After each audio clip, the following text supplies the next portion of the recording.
Hi, I just wanted to show you a few things about finding sources and about doing your annotated bibliography before you do Essay 4. One thing that I had asked you to do was to find at least one source that's an academic journal article. To do that, you're going to go into the library, into the databases. That's one way to do it. I'll show you another way in a minute. And you click on My Library. Now, to get into the databases, generally speaking, if you're off campus, you need to have your BCC, Access BCC ID card activated as a library card, which is a quick process that you do at the library. You can do it at any of the BCC branch libraries. You just bring in your ID um, and you fill out a quick little form with your name and address and phone number.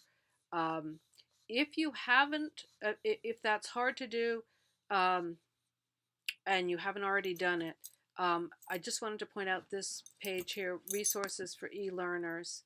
If you go down here uh, to Reference Databases, if you're asked for your library ID, enter the barcode on the back of your Access BCC card. That's if you've been to the library and gotten your card activated. If you haven't done that yet, you can use this number here, and I'm going to copy this and check and see how that works. Okay, now to get into the databases, we'll go back to library services. The databases are what you're finding largely is articles. So you click on articles. What I generally advise my English 101 students to do is to go into the subject database and then to comprehensive databases. And then there's 6 or 7 here that include many periodicals. One thing I wanted to point out is this opposing viewpoints in context.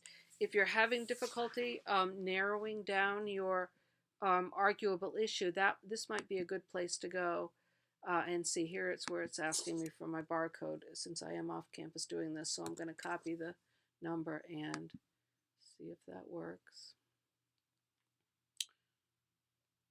Okay, so this gets me in. So this is what opposing viewpoints looks like. You can search, say, there's several of the food people were interested in GMOs, so you can put a search term here. And this will bring, even if you have already decided exactly what you want to do, this is a good source to bring you a lot of different articles and things that have been edited and collected on arguable issues. So these are all good sources that you might want to use and see. They're paired up so that, see, there are 31 viewpoints here if we click in here. If you scan through here, you probably will see articles that are paired so that they're further down. There's probably one that says that they aren't safe to eat. And here, so these two are pairs, but you can use any of them. Do try to find at least a source or two on the other side. You want to read and evaluate both sides of the issue or several sides of the issue if there are more than two. So don't just look for the articles that back up what the position that you want to take. So you can look through here, and this will help you if you're not sure exactly what claim you want to make about genetically modified foods. This might help you narrow that down. So that's one database that I wanted to point out. Now let me get back here a few times. They're not any of these. I would suggest using several of them. They index different articles, but they all work pretty much the same. They look a little bit different. But you're going to get a search box. So let's try GMOs again. You put in a keyword. And search. So you read through it. I think I had given you some information about how to look through these databases, but a couple things I'll point out, particularly now that you're doing the annotated bib. I'm not sure I'm going to find in a second anything that looks great. This is a short little thing. Well, I'll take this even though it's a short little thing. One thing to notice is that these databases generally are going to do your citation for you. So this is MLA 7th edition, which is what you want. And you see this has the author, the title of the article. It's you do have to keep an eye out. And I would advise checking this against the Purdue OWL or whatever else you're using for your models, because this one in particular is not capitalizing these knowledge, attitudes, genetically modified food, all those words except for the prepositions and the articles and the conjunction should be capitalized. But other than that, and there's one little thing here about the page number, but other than that, this generally is doing a good job. Again, you want to check it because it does occasionally make some mistakes. The other thing to notice, and citation tools will do that for you as well. The other thing to notice is I had asked you to put the URLs of the any online sources that you use on your blogs. The databases, it's a unusual thing with the URLs. This URL, what you'd normally use if you did a Google search and you were out in the web, this is what you normally use for your link. Within the databases, this doesn't work. The databases don't want you to be able to put a link so that anybody, in the world can click on it and get to the article, because these companies are trying to make money.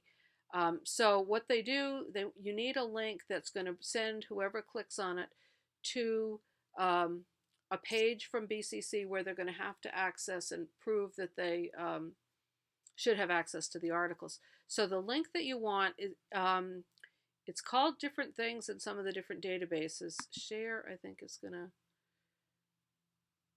no, not share. Email citation tools.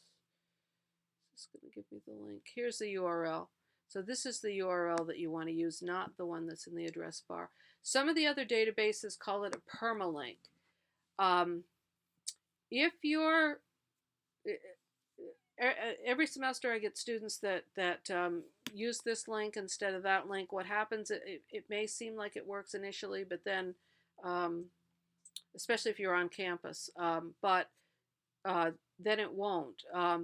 So you want to make sure that you've grabbed this information, because if you have to go back and find the article again, you'll need the database that it's in order to get back in, find the article, or if you need to get the link again. So do the best you can with these links. I'll jump in and check out to see how people are doing.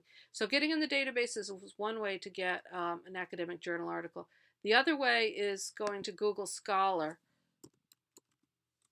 And I can never remember exactly what its URL is, so I'll just type it here. Here it is.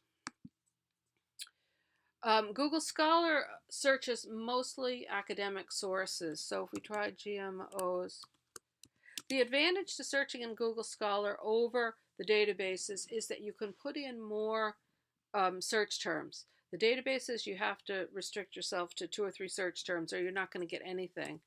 So let's just try labeling. I always want to spell it with 2 L's. And we'll search here. You get a lot more sources typically than you'd get in a database search, which is good and bad. The disadvantage to Google Scholar is that sometimes you'll get this information, and this can seem like it's going to be a great article, but when you click on the link, it brings you to the Academic Journal Articles webpage, and they say, okay, you can have this article, but give me your credit card, and that'll be at $120, please. Usually you can see if the articles are available because there are links over here. Sometimes the journals or the universities will make the content available for free, and it could be that you'll get it. Let's try this. PDF is probably going to be. So here we're getting this. So you can see this is clearly an academic journal article. Just the look of it gives it away. It's very text heavy. We've got an abstract here. You don't see that all the time, but usually an abstract is a indication that you're in an academic journal article. We've got a volume and number. This is 5 or 6 pages. Might not be too bad. I don't know. And then at the end, you've got these section heads. You don't see any advertising. Um, and at the end, we'll expect to see a list of references. So that's um,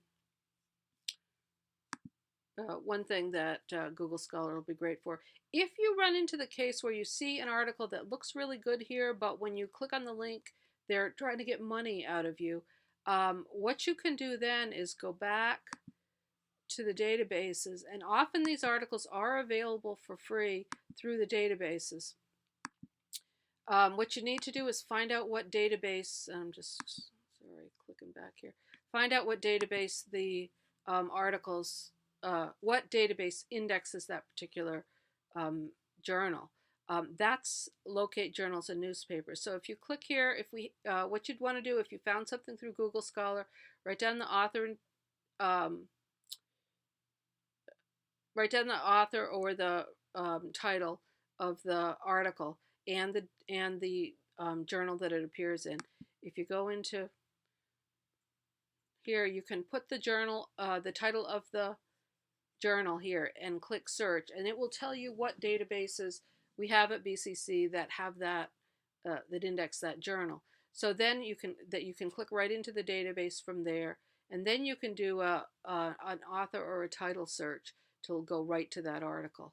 The author and title searches. Let's get back in here. Let's see articles.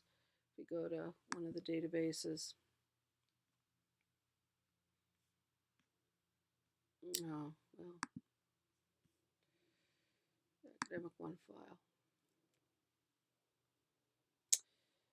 An author and title or title search would be here under advanced search. And you can search for, put in the author's name or the document title, and that'll be a much more direct way to get to that article. The other thing that I'll mention, just as I was flipping past here,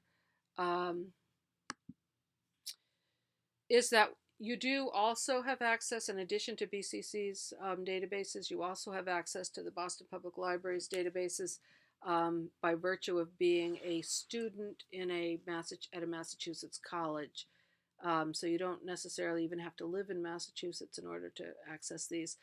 Boston Public Library obviously has much more money than BCC, and there are many additional databases that they have. It's a quick sign-up process, name, I can't remember exactly what they ask, but a typical kind of screen.